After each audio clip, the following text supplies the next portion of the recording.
Yeah, we're live. Hello, everyone. Thank you for joining. This is an amazing session with incredible speakers, and I'm very happy to open it. I'm Amir. We have 4 speakers. We have also Fernanda and Evelina, who are co-leading this initiative together with me. Let's get us started.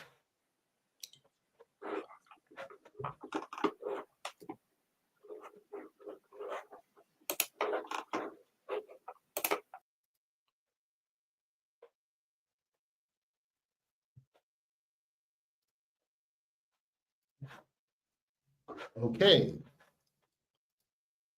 So our session today is how can AI help build a greener and fairer future? This is part of the Global Green Action Day, where we come together, we collaborate, we innovate, and we take action. The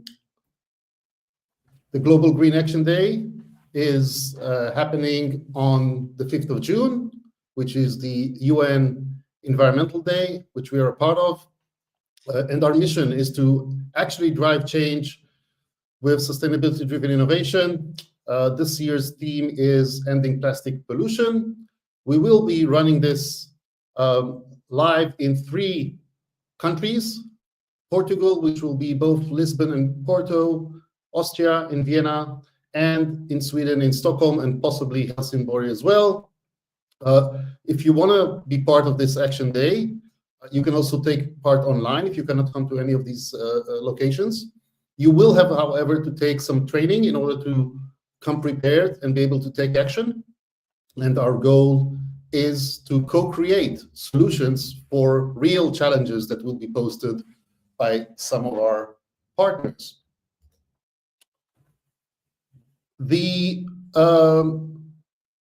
Just to confirm, Fernanda, can you say, or Evelina, are you seeing my slides moving? Because I'm not sure I'm seeing them moving on the screen.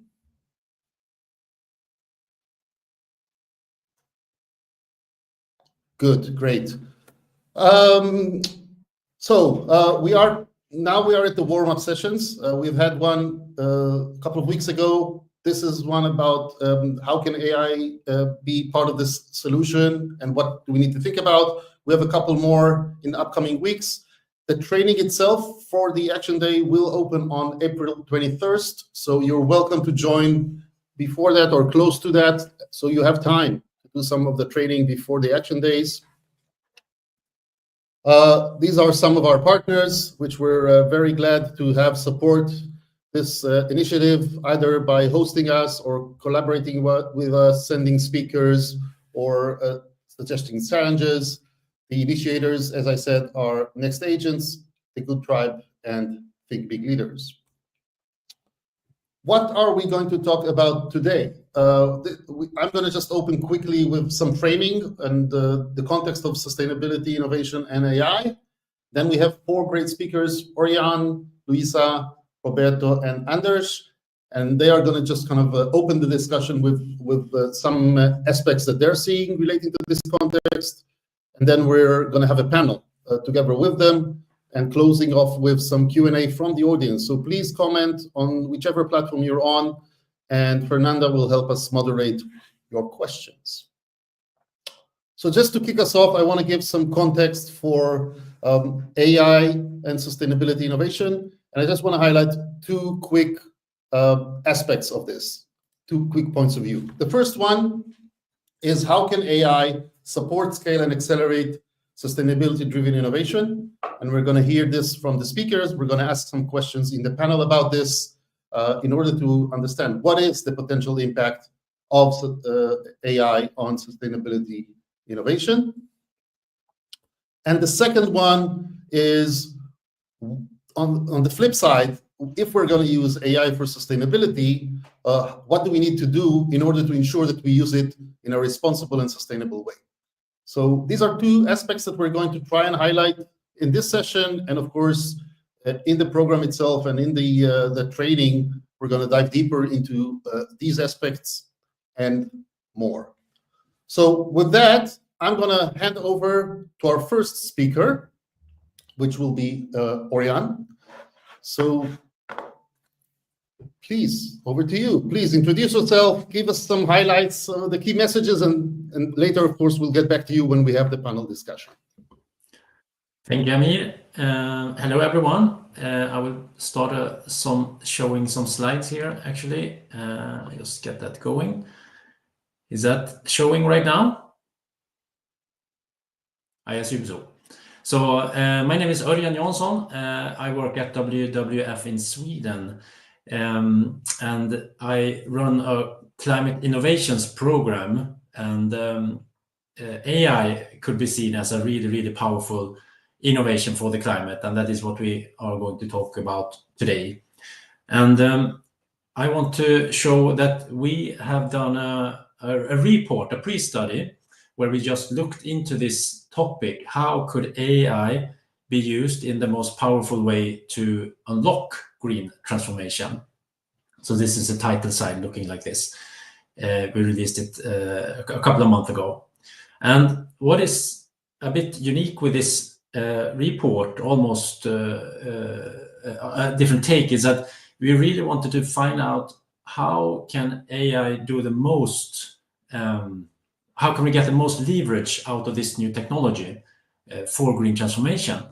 And we made use of this iceberg model that I show here, which is, if you go deeper into trying to find the root causes for some of the barriers holding green transformation back, or what levers do you have that are more powerful, you most often come down to things around societal structure and governance, and also around individuals and behavioral parts. So those are the deeper parts here in that iceberg, which is often overseen when it comes to AI, I think. So some of those barriers here are about disinformation, polarization, manipulation, and knowledge resistance. Such things are really holding a faster transformation of society back. So this is what we zoomed in on. And the main messages basically from this report is that AI do have some unique possibilities to make a big change that no other technology has. So there is good news in that. And I think also it's easy to apply AI on everything, but it becomes very important to try to find the biggest leverage. Where can we do the most, get the most use and benefit from using AI? So we need to be focused on that. And to do that, we see that leadership is kind of lacking today. There has to be stronger leadership around that to really use it in the best responsible way, basically. And in the report, we have a number of challenges and about disinformation and so on, and some ideas on how AI could tackle that. But I won't go into that right now. Okay, that's from me. Thanks. Perfect. Thank you, Örjan. Next, we move quickly for an introduction and the highlights from Roberto. Hi, everyone. I'm Roberto, and I lead growth at LTP Labs.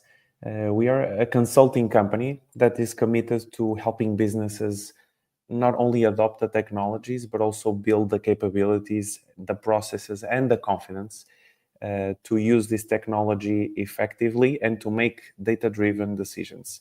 And this is not just about tools, it's about transformation, a little bit about sustainability.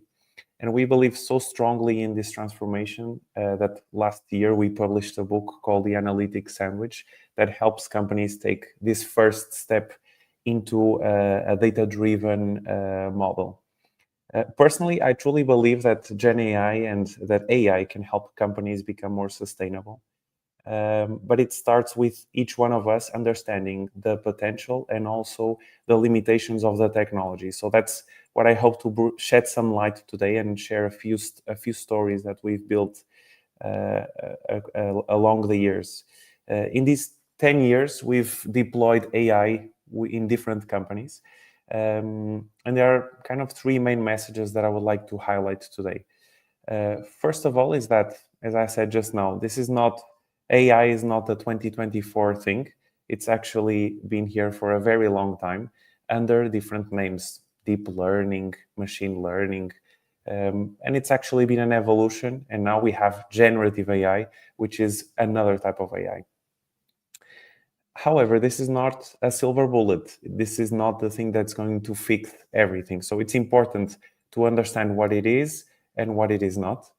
And also that oftentimes we have to put the human in the loop to understand what the AI should be doing, and also where it goes wrong slightly, so that we can also improve these processes and create real sustainability within our society and within companies. And finally, that this is a journey. It starts with knowing more about this, such as attending webinars like you are right now, but also, creating the processes and getting the tools to do your work effectively. So hopefully today I will share a few case studies that we've built in the past years with a few companies to reduce waste, to improve the networks and the logistic networks. And hopefully it can inspire you to do the same and to build a more sustainable future for your company. Thank you. Incredible. Looking forward to hearing more. I mean, we could have 1 hour with each of you, right? But let's go to Luísa next. Hey, hi, good morning, everyone. So I'm Luísa Baltazar. I'm maybe a mix of a lot of things. I'm a global advisor, and I've been working with European Commission in different areas and different sectors. I am the founder of Her Venture Hub, one of the partners with this initiative. So you feel free, whoever is attending this, feel free to reach out if you need something.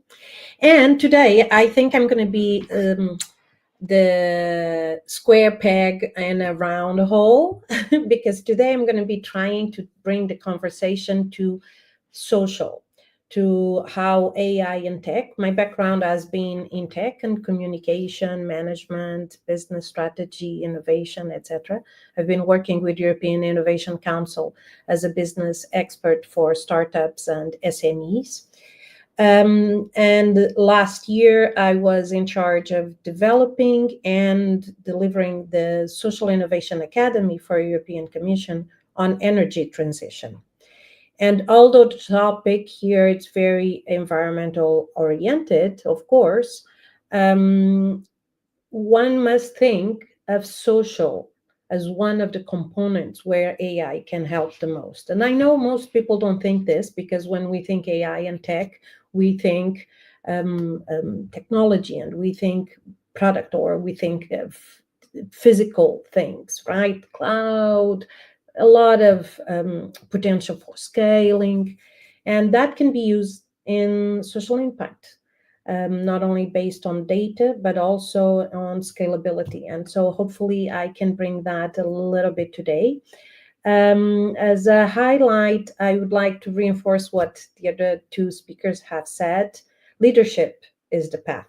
We've been working Her Venture Hub. It's a social enterprise. And we've been working with Romania, Sweden, with Karolinska Institute, actually, in Sweden. And soon we're going to launch in Lithuania. We're going to be working with them. And one of the things that we advocate the most is leadership and future-proof skills development. It's investing in the ability for people to work with AI and to, contribute to the purpose and the goal of having a planet and having life and, all of that we need to guarantee that our kids have a future. That's about it.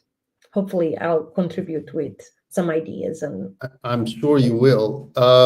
Thank you, Luísa. And last but not least, for this opening part, Anders, over to you. Thank you. I will share some slides, so I will see if this works. Otherwise, please speak up. do like this. All right. Do you see my screen now? I hope so. Thank you for inviting me. My name is Anders Hagström. I work for AI Sweden, and we are aiming at accelerating the use of AI for benefit of everyone living here and also abroad, of course. I just want to start framing a couple of things around AI, what we're talking about, because we usually sort it into capabilities in a way instead of technologies or other things. As we heard from previous speaker, AI is about a lot of different things.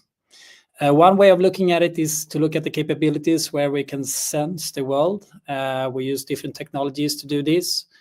We also try to understand the world and use prediction and reasoning models and other things. We have this in all different services that we use today. What we tend to talk a lot about right now is how we create the world. That's where we use our famous Gen AI applications like ChatGPT or Gemini or something else right now. And we also look into control the world. And that's normally where we talk about agents or robotics or anything else. So really AI is in everything we do, sometimes whether we like it or not.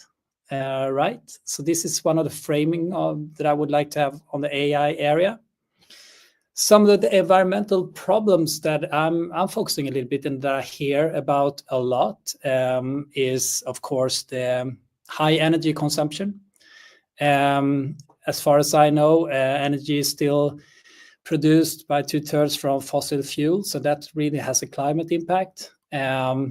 We have problems with water usage, especially in data centers. We have a lot of hazardous substances that I worked in the sustainability and AI and IT field for a long time, and we are still getting these great devices, the hardware, the mobile phones, but we put a lot of hazardous substances in them, and we put a plastic shell around them, and we take them home and give them to our kids, right?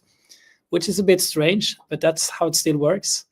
And with that, also there comes an e-waste problem and a hardware footprint. When we talk about AI, it's also a lot of hidden infrastructure and environmental costs like cloud services. It's really hard to see them. It's really hard to measure. And also what is, I would say, a little bit unique by AI right now is that it's really scaling fast, right? And scale makes things worse if they are bad to begin with. So we have to really focus on this area, how we produce AI services as well. And last, I would like to talk a little bit about sustainability and AI from another perspective, what we call a green peculiarity. So the environmental impact of AI is peculiar in many ways. It's not visible like smoke or trash or something, but it's real. It's there, from energy to water and hardware. And it really, AI helps solving different sustainability problems, but also create new ones. And it's a part of everything in logistics, finance, and so on. This means really that the footprint is a part of everything too, right? So every digital decision carries some environmental cost. This meeting has an environmental cost, but it's really hard to see it. So normally it's invisible. It happens out of sight, and what you can't see, you tend to ignore. And if we see it, we tend to downplay it as well. We often downplay the impact. We think it's not as bad as flying, or some other organization or some other country is much worse than us. So AI's footprint usually gets pushed aside all the time. And then last but not least, it comes down to our values as individuals. What we care about shapes how we act. Some of us prioritize the climate impact really, really high. Others tend to prioritize biodiversity or social aspects. So our values really decide whether to hold AI to sustainability standards or if we don't do that. I think I'll stop there.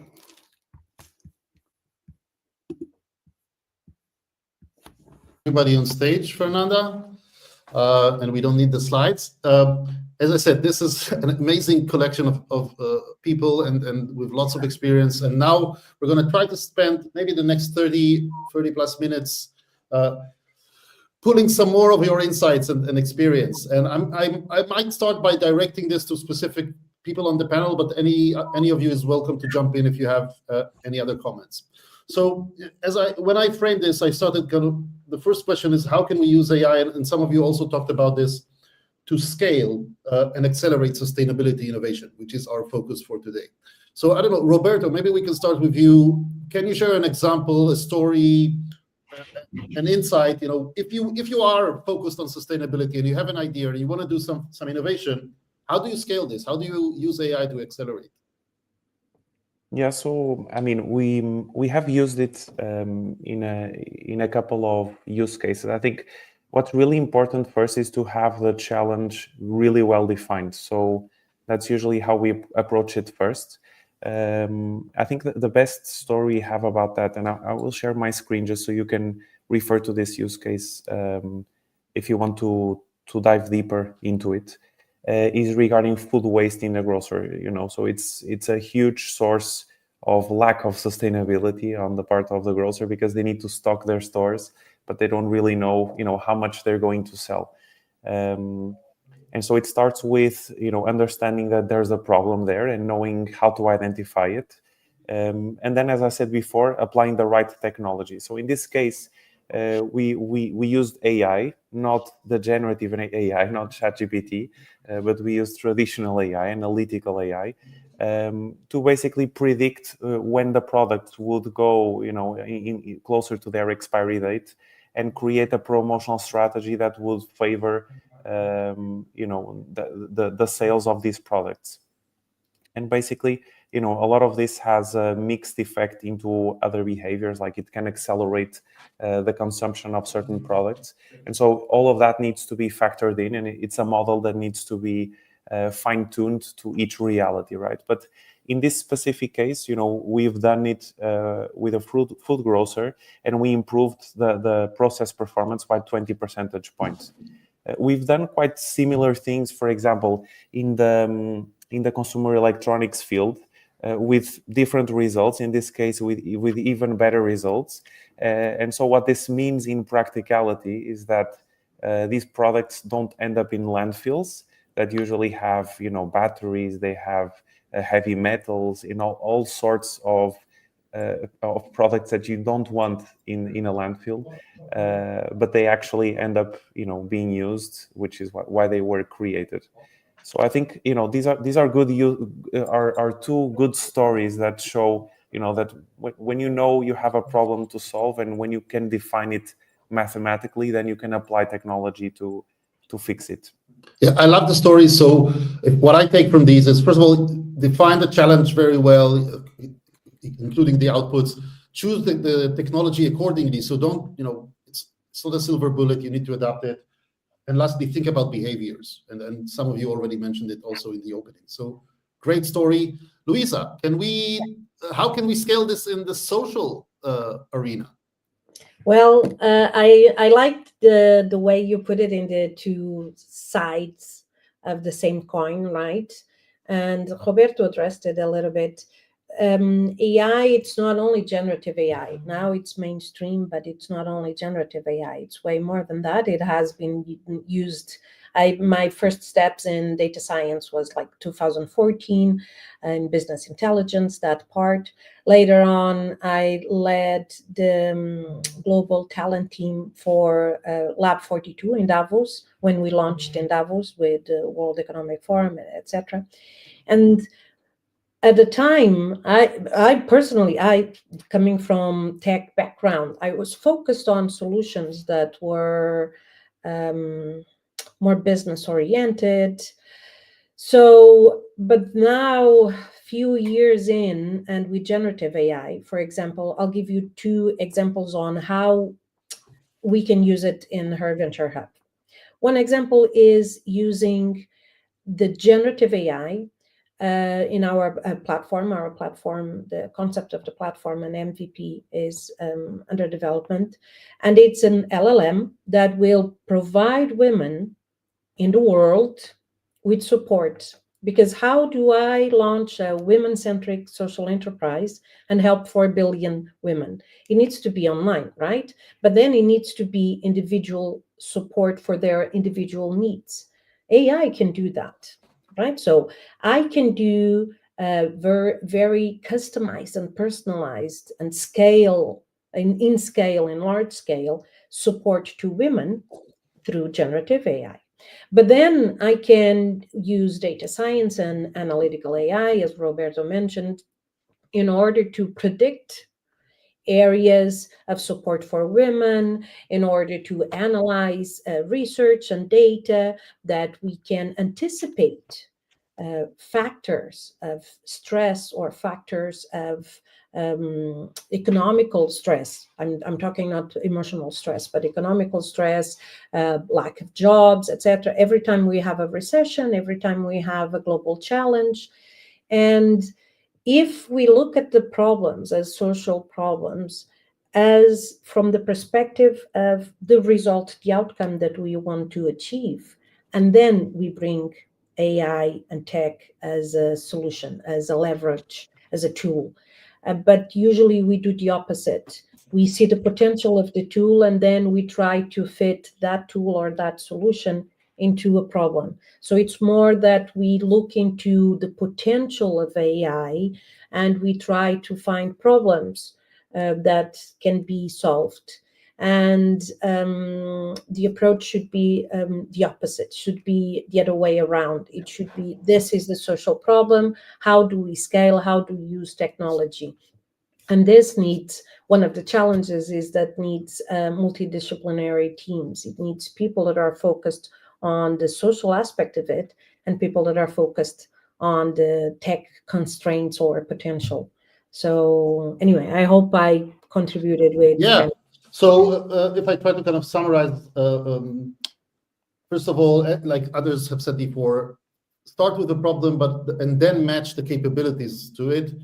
Yeah. And then I loved your last point, which is about bringing multidisciplinary teams that come from maybe social sciences or roles that can drive the change, and the technology teams that, and they, by the way, these teams speak different languages. Oh, and totally different. And they need to learn to speak to each other. And I think what you're doing in this case is a great example, and what we're trying to do as well in the Global Green Action Day. And I think I want to connect. So the things that you mentioned also reminded me of the framing that Anders gave us about, AI allowing us to sense, to understand the world, to create worlds, and to control the world. And Anders, I want to turn over to you, either again, to the scale and the acceleration which AI Sweden is already trying to drive. And maybe you can share some examples from your history on what's the way to do it, and maybe what are the things to be careful of, in addition to what you did in the opening. Yeah, sure. I just want to say, yeah, I will basically say the same thing. It's really, really important to understand or to find the right use case and not start with the technology part, right? Yeah. So if you find the right use case, you know what you want to do. There is so many ways of solving a problem, which is normally the right way of starting, right? What is amazing for me with certain technologies or advancements is that you can do things dramatically bigger or quicker now, or things that wasn't possible a few years back. So then you can, for example, flip around or reverse engineering with the business models and things like that. And that's not been possible. But I would emphasize on the same thing as Luísa, like start knowing what kind of problems you want to solve before what kind of use case normally we talk about before you start looking at technology. And can you share an example of thing that you were either involved in or that you saw being done somewhere in one of the companies? Yeah, sure. I can share an example. Well, I used to work in the fashion industry, and I really think, fashion industry is kind of a dirty business in general, right? Especially fast fashion, but all kind of fashion. We have all kind of environmental problems that they're working with. But I really think that now we do have possibilities to reverse fashion, how fashion industry work in a lot of ways. That's what I was trying to do with my team. For example, everything you see on sale in fashion normally is overproduction, right? So if you want to use technology to actually take that away, you can work with on-demand models, for example, when it comes to producing clothes and things like that, which is possible nowadays. Or you can you can work on models where you actually produce things after you sold them. Then you wouldn't have things to go on the sale. On the other hand, you can also use AI just to boost what you're actually doing today, boost sales, make it even bigger, and you will probably end up with even more stock that you're going to be reduced in some way and marked down in some way in that fashion. So it's like what kind of use case, what kind of use case, what kind of problem you want to solve, or if you just want to make things as they are but bigger. That is really important when you start using AI. You don't want to leverage problems you already have. You want to solve them, right?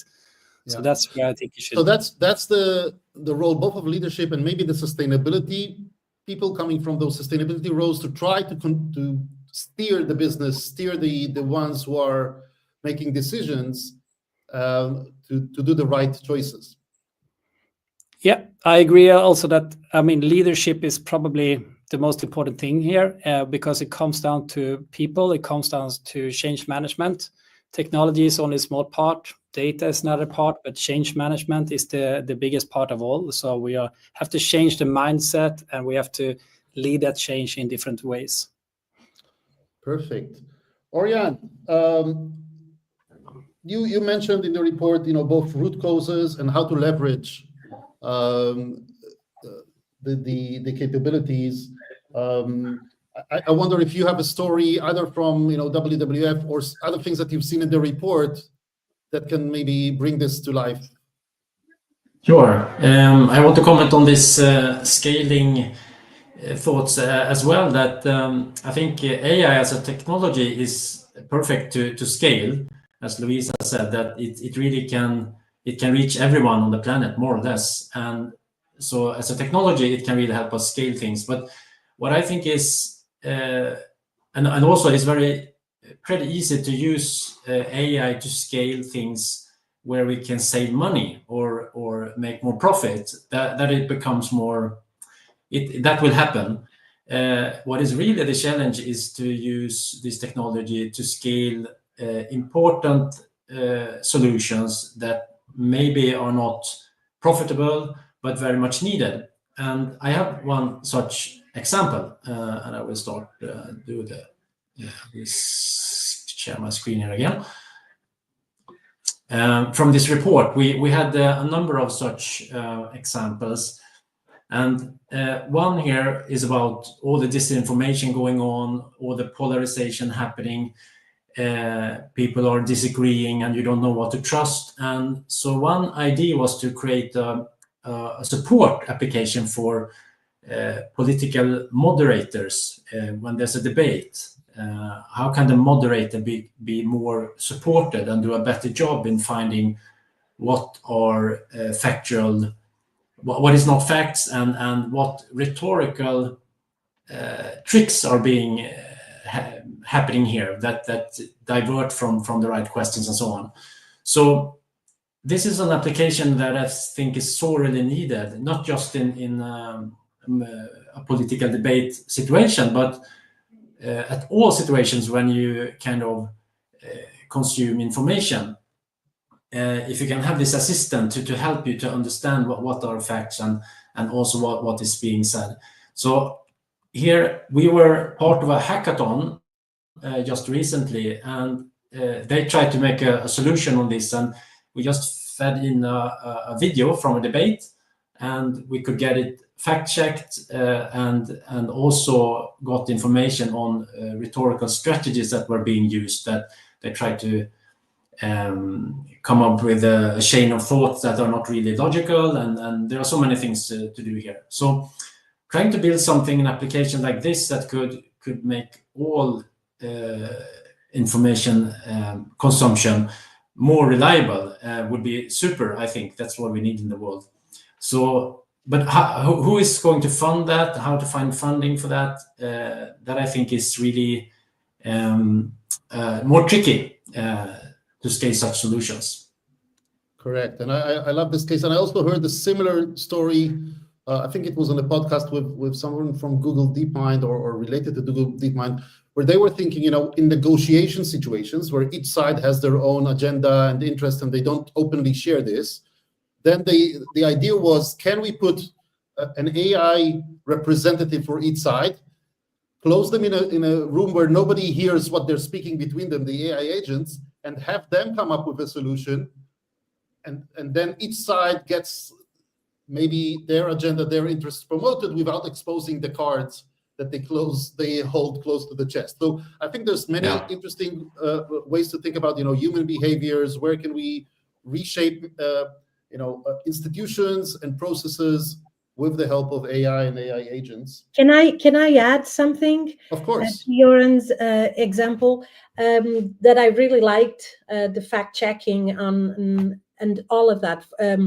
2 years ago, I was helping Google in New York. They hired me, Google News Initiative. They hired me to help 4 of their nonprofits that they had donated $500,000 to each one of them. And they had 4 different challenges: misinformation, Black Lives Matter initiative, democracy with promoting democracy with younger generations, and LGBTQ community. So these 4, super relevant. They were more local initiatives, one in Miami, one in Boston, etc., etc.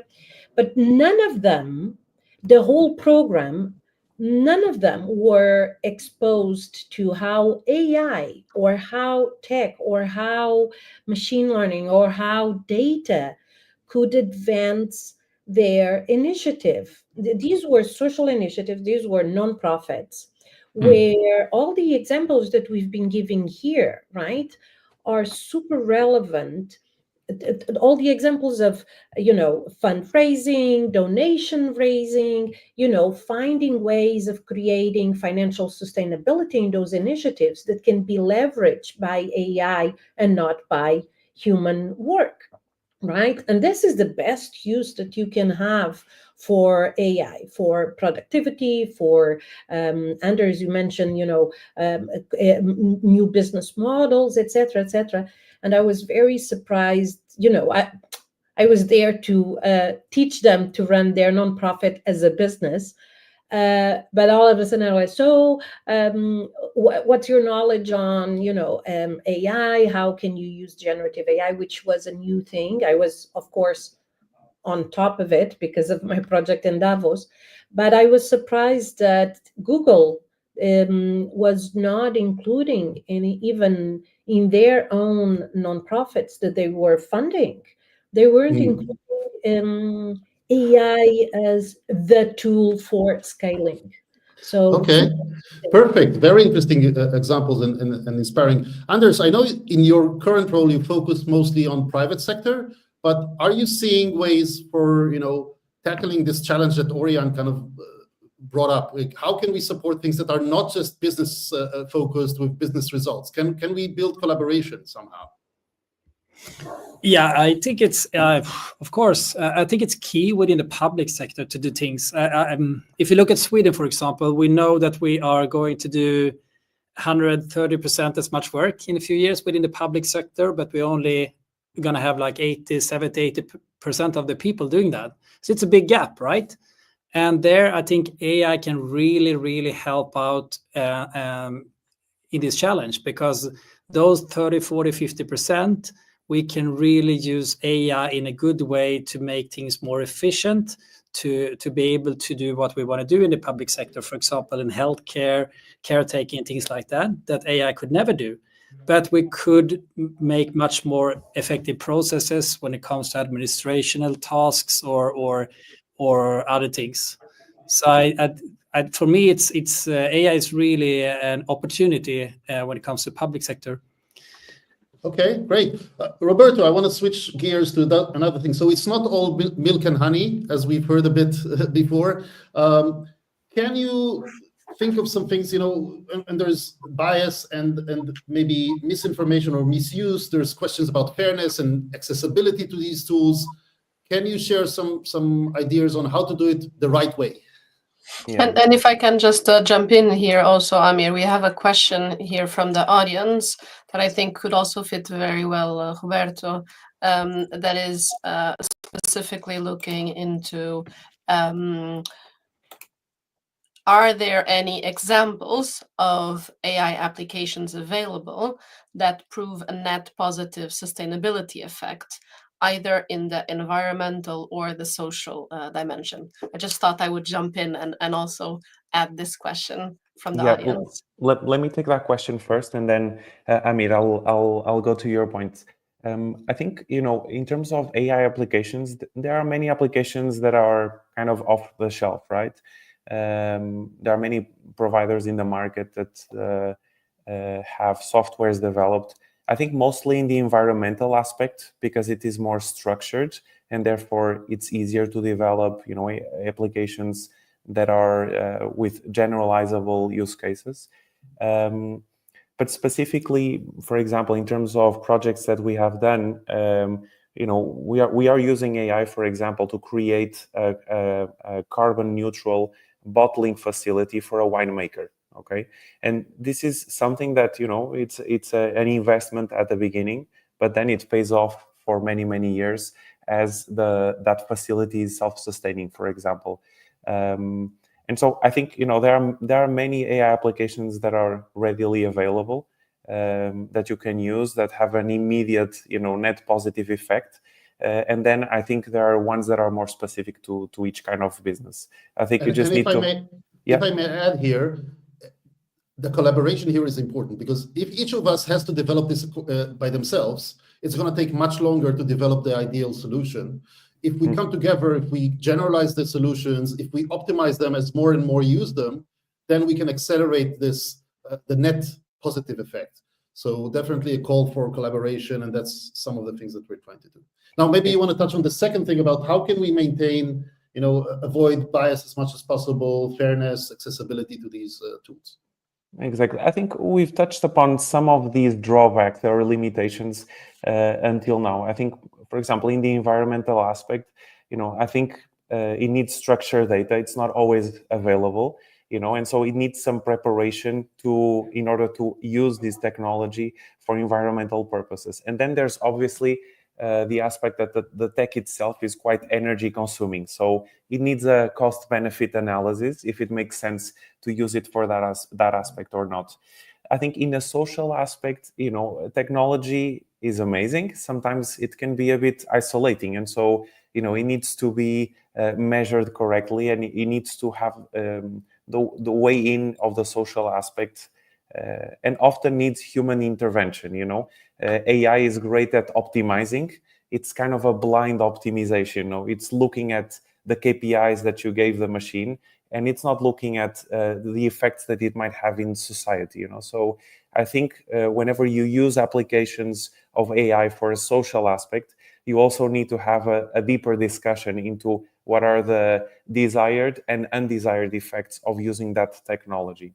And of course, this is also applicable to bias, to fairness, to transparency, because often these technologies are a bit of a black box and you need to open up the veil a little bit. And then I think finally going a little bit into the governmental part, because this is often overlooked, but it's a key aspect to increase the awareness of these topics, in society. I think here the main message I would like to convey is that if it's garbage in, it's garbage out. So it can lead to very bad decisions if you think you are using AI in the correct aspect or with the correct data, and you are not. And often these technologies hallucinate, for example. So I think it needs a lot of checks and balances. It starts with awareness, I think, and knowing what the technology is, knowing what the potential drawbacks might be.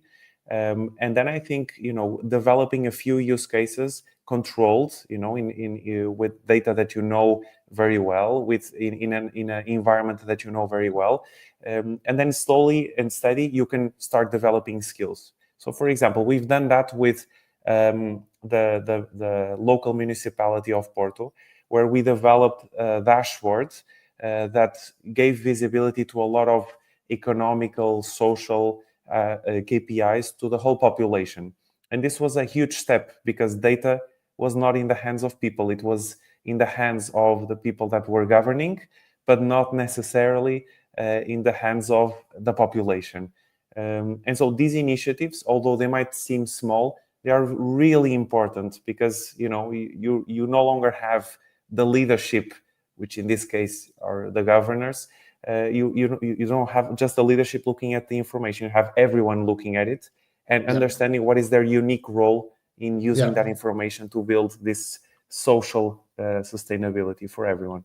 Incredible. And then maybe I'll pass the ball to Örjan, because this is what you try to do with the report, and maybe are you thinking of more reports, more things that are needed to spread the information, to get more people involved? What are the things that you're working on that you think others should work on maybe? Yeah, so the next steps, I mean, this report is kind of just like an overview and showing some possibilities in a coarse way. So when it comes to this, we're trying to make one example with the one I showed with the hackathon. We tried to do that prototype, for instance, and that has actually led to a rhetoric professor is now want to work with us to find funding for research in this area, how AI can how to use, how can you make use of AI to really analyze the language and what is being said, what is trying to divert things and so on in a good bad way, and what are the good type of rhetoric you use and so on. So that's very interesting how this can progress, and it's really research is really needed in this field because there's so many new things to discover. So that is one part, and the other part is, I think it's been very beneficial to have a hackathon, for instance, to make some prototype, and my hope is to get some more funding to build something better, and eventually that this could come off as a commercial product, which WWF should not own, but to show that this is really a case that could be commercial product, so to get it to scale, basically. Very good point, and I think we discussed this kind of in the preparation. How can you already think about, and I think it also came up in the in our previous session with Haptic, thinking about the commercial model and business model in advance. Yes. Fernanda, do we have some specific questions from the audience that we want this incredible panel to address? Yes, we have quite a lot of action in the chat. Actually, there's a really interesting question here, and this is kind of wide for the entire panel, around creator and sources of LLMs. So does it matter whether an AI used science or public sector? If it's created by Musk or if it's created by China. So any open thoughts on that? And then I also wanted to very much within, is it important that it's kind of Europe or Nordics public sector specific or not? And also another question, specifically for Anders, if you mentioned about reducing environmental costs of projects, if you could follow up with some real world cases. Yeah, and I know AI Sweden is doing, trying to push for more kind of things to be within Sweden and within Europe. Maybe you can also kind of relate to that.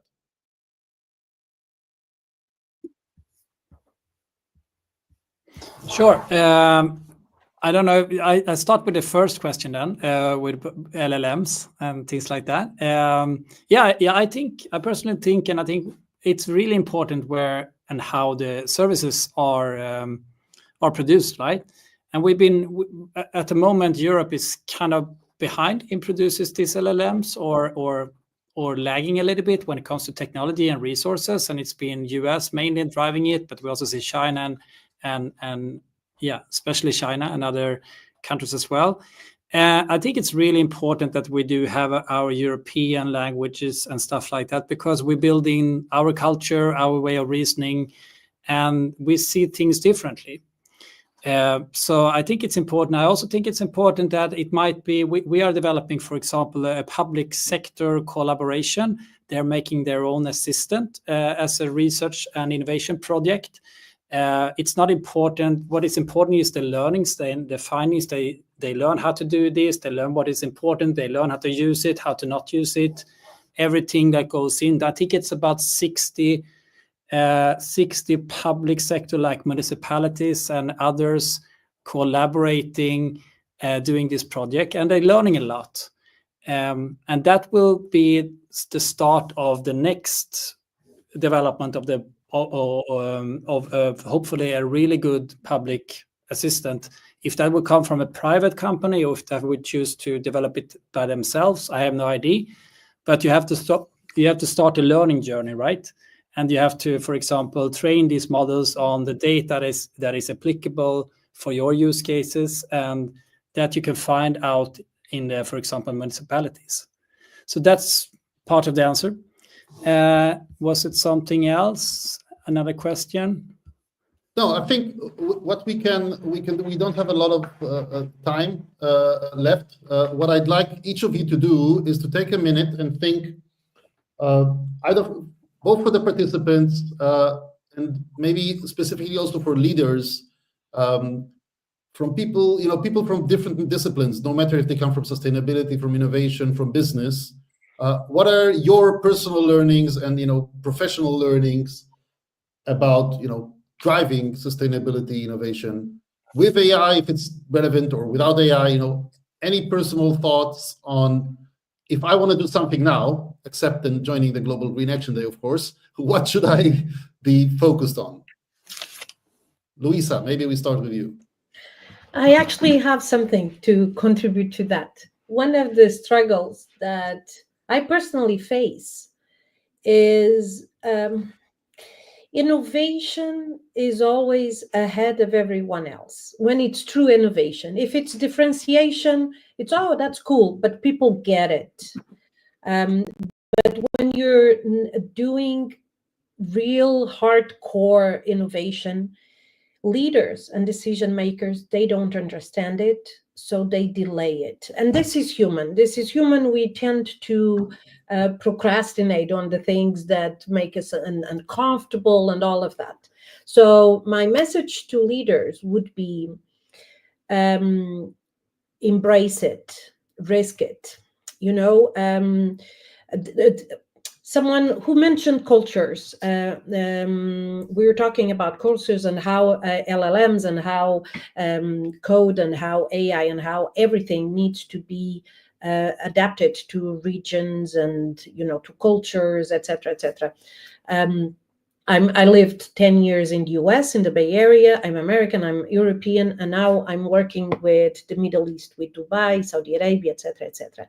Totally different style of leadership, totally different style of addressing and developing tech and AI. Leaders need to be bold in embracing innovation. And this is easier for Americans. This is easier for some cultures, very hard for us Europeans. Better north of Europe, but very, very difficult in the south of Europe. So leaders need to embrace it. When they don't understand it, they're not supposed to understand the technology, the innovation. They're supposed to understand the result and the ability to measure the result. That's it. And leaders tend to, out of ego or out of the valuation that we provide, that the leader needs to know everything, they tend to try to understand the innovation. If Einstein, like, for example, whenever we're talking about regulation and, regulating AI, if Einstein was explaining to someone what he was doing, if they were able to understand at first, it wouldn't be innovation. Yeah. We, the innovators, we're supposed to have a hard time being understood. Otherwise, we're not doing innovation. Take a leap of faith. Exactly. And Roberto, this is very hard. Yeah, I know. That's why we're trying to push them here.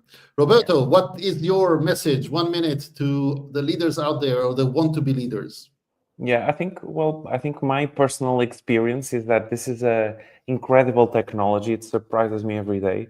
But I also struggle with sharing some certain personal aspects of my life that I don't want necessarily to be shared with China or with the US or with anyone, in fact. So I think my message, and it touches upon this, is for leaders to take control of their journey.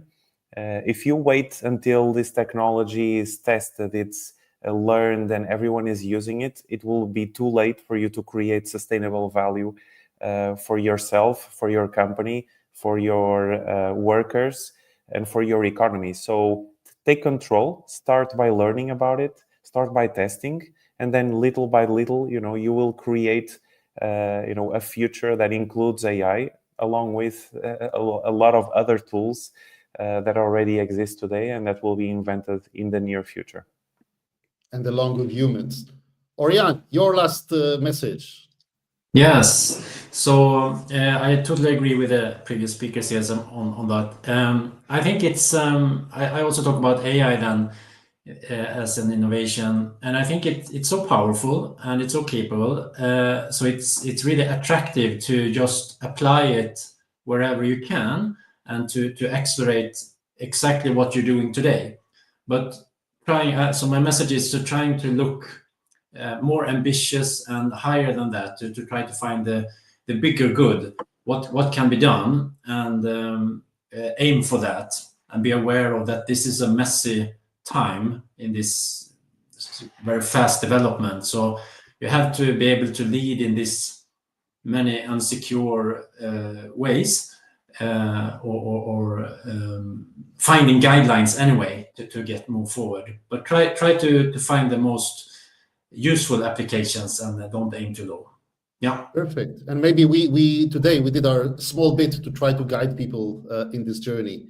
Anders, please, your final message in this session. Yeah, sure. I agree with all the previous speakers. So I will try to find one or two things that I think is important. One, we already talked about, collaboration is key. You really don't have to invent everything by yourself as a company or as a public organization. You can collaborate within most areas. We even have a lot of competitors collaborating within all other areas than their product, right? So it's really important. And then I would also say another thing, like start asking about the footprint when you're buying AI services on the market, both Gen AI services and other things. We used to be pretty good in doing this when it comes to IT services. And what I see now is all of a sudden is that we stop doing this when it comes to AI services. And there is a huge footprint, both on the social side and on the environmental side. And we need to start asking those questions as buyers, because if they don't get these questions, the people producing and the companies producing these services, they won't care, right? So we really need to start asking about the footprint again.